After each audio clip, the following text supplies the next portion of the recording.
By 2040, we project that the deficit will reach about $40 billion that year, or 4% of GDP. That's very large.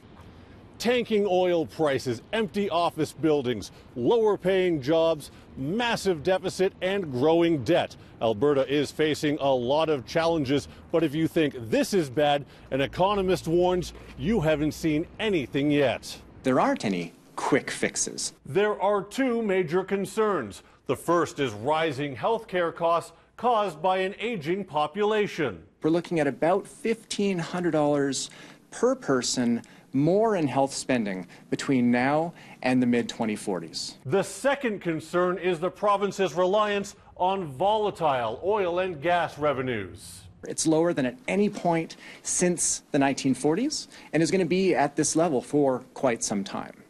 As you can see here, cutting back on spending doesn't do enough. Toom says there also needs to be a modest way to bring more money in, a sales tax or an increase to the carbon tax. Now, for perspective, he explains there needs to be a permanent fix equal to a 10% sales tax or a reduction in spending of every $1 in $6.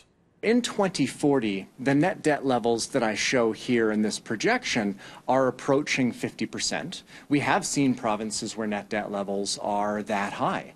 We see net debt levels in Ontario and Quebec in excess of 40%, and Newfoundland has seen net debt levels of 60%. So this is not a post-apocalyptic future by any stretch of the imagination. But that level of debt holds back future governments and means a larger portion of the budget needs to be funneled towards paying off interest. And Toom believes if action isn't taken now, the problem will only snowball as time goes on. In Calgary, Jonathan Muma, City News.